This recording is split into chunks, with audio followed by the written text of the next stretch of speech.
বেলা কাম করতেছিস স্বামীন গো ওই জন্য বলেছি। হ্যাঁ এনে কি করস? তোর মন খারাপ কে লেগা কান্তা সুসকে? বাড়িতে আব্বা কল দিছি, কইতাছে বাজান দেখে তো গেছিস বাড়ি করে কি অবস্থা। আমি বাড়ির কাম ধরে এলাইছি, জানি তুই মাস শেষে টিয়া পাঠাইবি। কই হেরা পরে আমার খুশ করতেছি, বাজান তুই কিরম আসছ? তাইলে এখন কি করবি? কি করবো ক? তোরা তো জানোসই মেসের 2 মাসের ভাড়া বাজানি, কইছি এই মাসের বেতনটা তুললা মেসের ভাড়াটা দিয়া দিয়া। এখন আব্বা যে কথা কইলো টিয়া পাঠানি ছাড়া উপায় নাই। এই মাসে যদি তুই না দেস তার তো মেসে থেকে বাই করে দিব, পরে কই থাকবি? বন্ধু রে, যেদিন থেকে প্রবাসের মাটিতে পাড়া দিছি ওই দিন থেকে পরিবারের কাছে টেহার মেশিন হয়ে গেছি।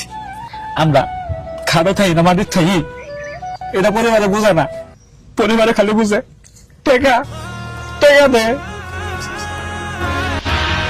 বন্ধু তোর সান্ত্বনা দেওয়ার ভাষা আমার নাই, তোর লাগে যে একটা কিছু করবো ওই বারোটা আমার নাই। বন্ধু রে আমার কথা কি কমু?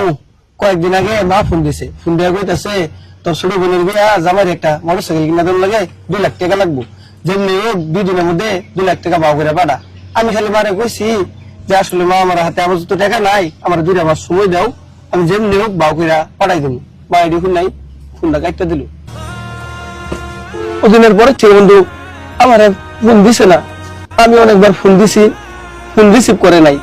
হঠাৎ করে আজকে পাশের বাড়ির এক চাচা ফোন দিয়ে আমার কইতেছে যে তোর ছোট বোনের বিয়া, তুই আইলি না?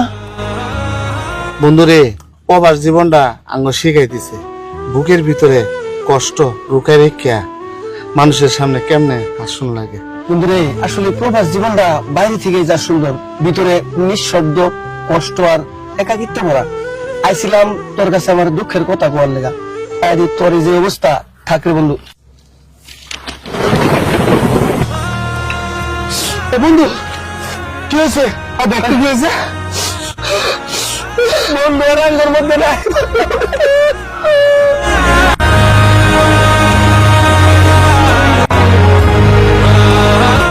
চাচা আপনার আবার ফোন দিলা, আমি জানি কফিলি কইতাছে লাশ যদি সৌদি আরবে দাফন করা হয় তাহলে আপনার পরিবারে কিছু টাকা দিয়ে দিব, আর যদি কোন লাশ পাঠাই দিতে তাহলে যাবতীয় খরচ আমার কফিলি বহন করবো। বাজান রে লজন মরে গেছে, কয়েকটা টেহাই নিয়ে দাও, লাশ নিয়ে কি করাম?